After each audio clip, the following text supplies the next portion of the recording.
The gentle hum of the air conditioning in my office was very different from the storm of thoughts in my head.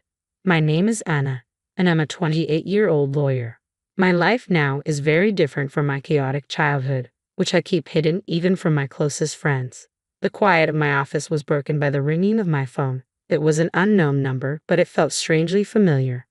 I picked up the phone with a nervous hand. Speaking, I said, trying to sound professional and careful. Anna, it's your father, said the voice. There was a nervousness in his voice that made me feel uneasy. A chill ran through me. It had been over 10 years since I last heard that voice. A voice that used to mean safety and love but now symbolized betrayal and pain. Why are you calling me? I asked, my voice sharp as it cut through the silence after he introduced himself. I'm in trouble, Anna. I need your help with money, he said, his voice cracking a little. Even though he might have been sincere, his request made me feel angry and resentful. You need my help now, after all these years? I replied, feeling a mix of disbelief and anger. Yes, I wouldn't ask if it wasn't serious. I'm really in a tough spot, he continued, sounding more desperate. You stopped being my father a long time ago. You can't just call me now and expect me to help, I said firmly, my voice cold and steady. There was a long pause on the line, filled with a heavy silence that felt like a huge, unbridgeable gap between us. Anna, please. I'm still your dad, he said, trying weakly to reconnect with me. The word dad felt strange and almost shocking. A dad. You lost that title when he chose her over me, I replied, my words filled with years of buried anger and hurt. You're my daughter, I thought, he began, sounding both pleading and desperate. You thought wrong, I interrupted, cutting him off. You made your choice years ago, and now I've made mine. Anna, I am sorry. I just need this one favor, he said. The word sorry echoed in my office, sounding empty and meaningless. Sorry doesn't change the past. I can't help you, I said firmly, and then I hung up the phone. Before I turned 10, my childhood was full of love and laughter. My parents and I lived happily in our small rented house. My mom was a joyful and kind person, and she filled our days with warmth and our nights with stories and dreams. My dad used to be playful and caring, spending evenings playing games with me or teaching me about the world. Our home felt like a happy place where every day was an adventure and every night a sweet dream. But our happy life ended suddenly when my mom passed away unexpectedly. The house that was once full of laughter and love became silent, filled only with memories. I remember walking through the rooms, each one a reminder that she was gone. The loss was too much to bear, not just for me but for my dad too, who had lost the love of his life. But to my surprise and confusion, his grief seemed to fade quickly. Just a few months later, he brought home Marissa, a woman who was going to play a big role in our lives. I remember the day he introduced her, a day that changed my childhood forever. Anna, this is Marissa. She's going to be staying with us, my dad said one evening. His voice didn't have the warmth I was used to hearing. I looked at Marissa, hoping to see some kindness or friendliness in her, but I found none. She seemed imposing, and her gaze was cold and calculating from the very first moment. I felt a change in the air, a shift that filled me with a sense of dread I couldn't explain. Hello, Anna, Marissa said. Her voice was smooth but lacked real emotion. Her smile didn't comfort me, it seemed to hide something sinister. In the days that followed, the house felt different, as if the walls themselves were shrinking away from her presence. The happy memories of the past seemed to fade, replaced by a lingering unease that settled everywhere. I kept looking at Marissa, trying to find something nice or kind about her, but her every look and gesture seemed filled with an unspoken hostility. It became clear that she wasn't here to fill the void my mother had left but to create a new story where I didn't belong. As I watched her move around our home, a home that once felt safe and happy, I couldn't shake the feeling that her arrival marked the start of something bad. The way she looked at me with eyes that seemed to hide more than they showed made me worry about the future. After Marissa arrived, it felt like I was living in a nightmare I couldn't escape.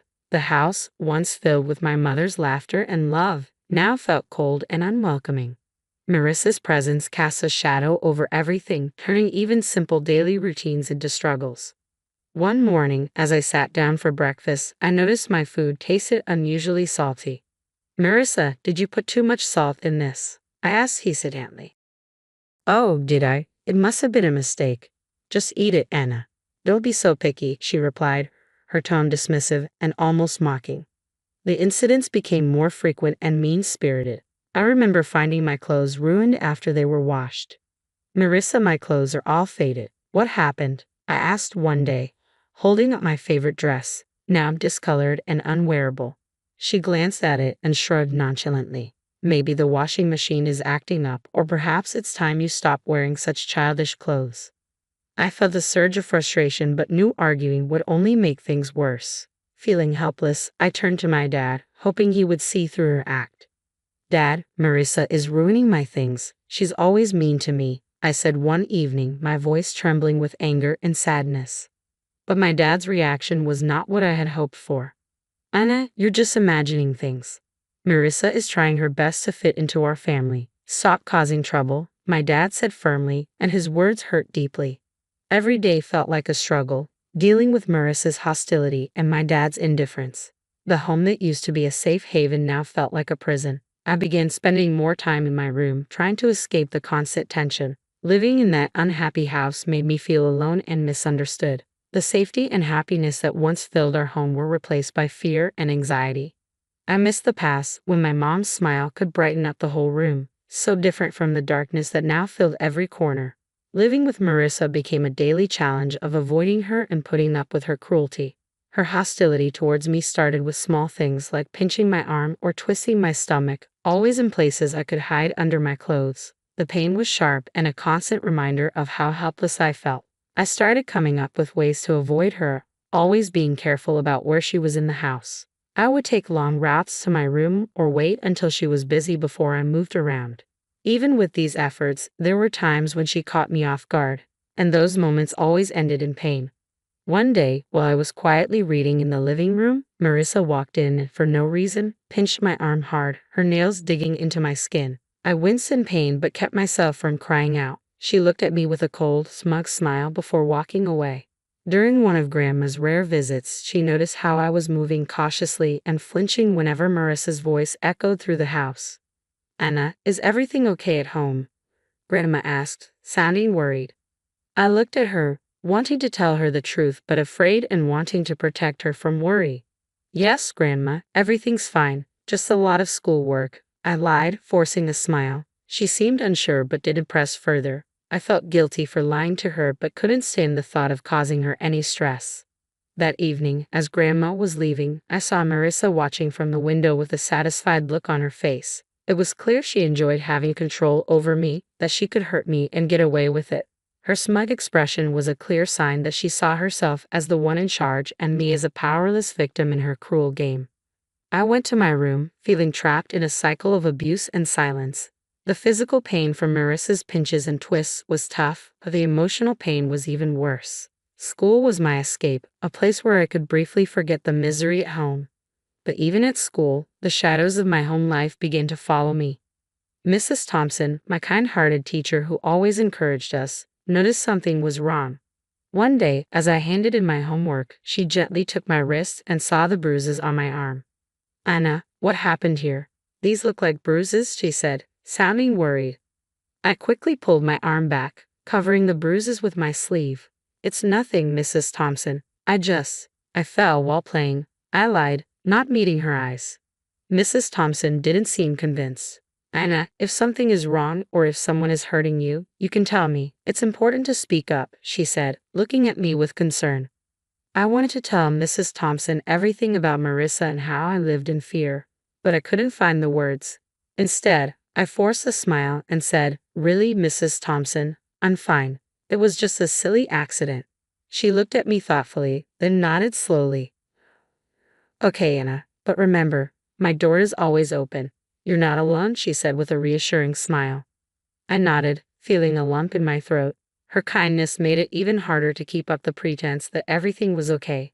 As I walked home, Mrs. Thompson's words echoed in my mind. I felt grateful for her concern but also deeply lonely, carrying my burdens alone. The idea of telling the truth about my home life was frightening. I worried about what Marissa might do if she found out I had talked to someone. That night at dinner, I was quiet, lost in thoughts about Mrs. Thompson's offer to help. Marissa noticed my silence. Why so quiet tonight, Anna? Cat got your tongue? She asked, her tone mocking. I just shook my head and kept eating, trying to make myself as small and invisible as possible. After dinner, lying in bed, I felt overwhelmed by my situation. Mrs. Thompson's concern showed me that people cared, but I was still too afraid to speak up. I was stuck between wanting to tell someone and fearing what Marissa might do if she found out. The day Mrs. Thompson decided to involve my father was filled with anxiety for me. I sat nervously in the principal's office, worried about how my father would react. When he finally arrived, he looked stern and embarrassed. "What's going on, Anna? Why did the school call me here?" he asked sharply as he walked in. I looked at Mrs. Thompson, hoping for support. Trying to steady my voice, I said, "Dad, Mrs. Thompson saw. She saw the bruises, feeling his intense gaze on me. Before I could explain more, he interrupted, his anger clear. "Bruises? What are you talking about? Are you making up stories again?"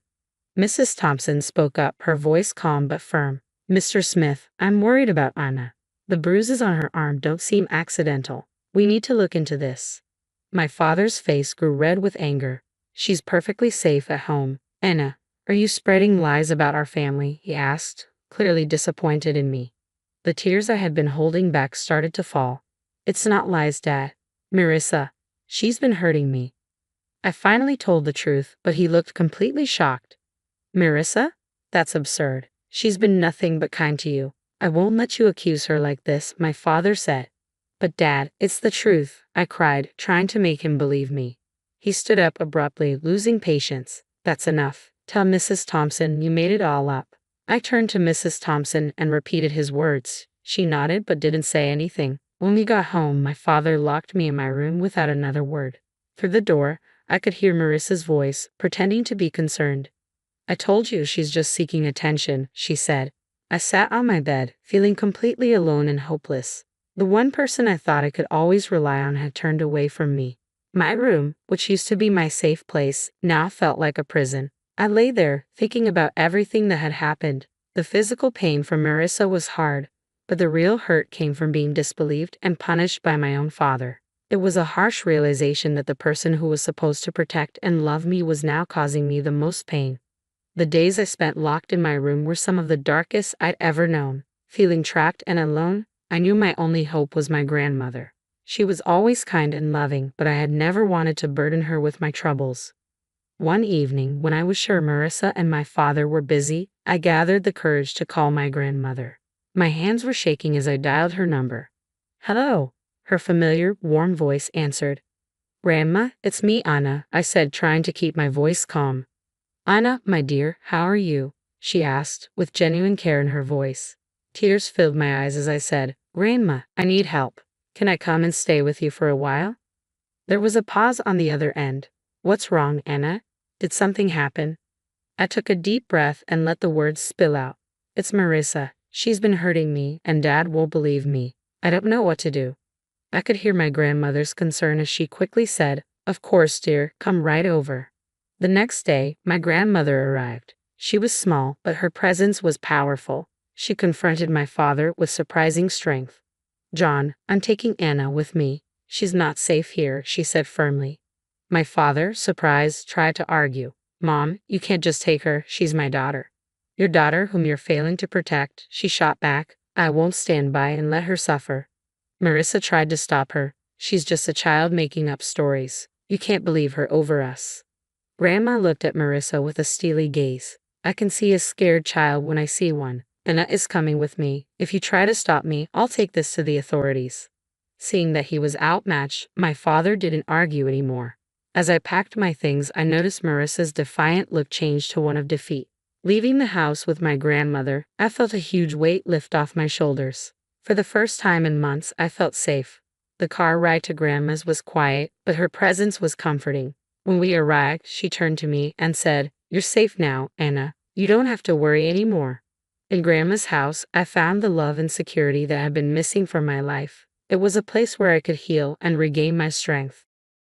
The difference between her warm home and my father's cold house was huge. For the first time in a long while, I felt like I could finally breathe, free from the fear and anxiety that had taken over my life. Years had passed since I left my father's house to live with my grandmother. Her home had been a safe haven full of love and healing. But time brought change, and my beloved grandmother passed away, leaving the huge emptiness. At her funeral, my father and Marissa showed up. Their faces showed fake sadness and hidden excitement. They seemed more interested in what they might get from her passing than truly mourning her loss. After the funeral, when we gathered at Grandma's house, Marissa quickly made her move. "Well, Anna, I guess you'll need to find a new place to live now.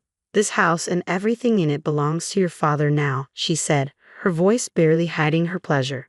My father nodded, looking around as if planning what to do with the house. I couldn't help but smile, which seemed to confuse them. "Actually, you're wrong," I said confidently, surprising them with my tone. "What do you mean?" my father asked, looking confused. I took a deep breath, enjoying the moment. "Grandma left a will. She left the house and a lot of money to me," I explained, watching their faces go from confused to shocked. "But you're just a child. I'm your father. I should be in charge of your inheritance," my father stammered, clearly feeling entitled. Marissa added, her voice sharp, "Yes, until you're of age, your father will manage your property." Their reactions were almost funny. "You didn't even bother to wish me a happy birthday. I turned 18 a month ago. I'm legally an adult now. I make my own decisions," I said firmly, enjoying the look of realization on their faces. My father's expression changed from shock to anger and then to a desperate plea. "Anna, you can't do this. We're your family," he said, trying to convince me. I looked at them, old memories flooding back. "You stopped being my family a long time ago," I said calmly. Marissa stepped forward, now begging. "Please let us stay in the house. We have nowhere else to go. We didn't renew our lease." I shook my head. "This is my house now. You'll have to find somewhere else to live." As they left, I felt years of pain and neglect lift from my shoulders. I stood in the house that was now mine, a house full of my grandmother's love, and felt a sense of closure. The past still echoed in the house, but the future was mine to shape. I sat there with my phone in hand, feeling a mix of emotions, anger, betrayal, and a sense of injustice. But through it all, there was also a feeling of strength, a reminder of the resilience that had helped me through the toughest times.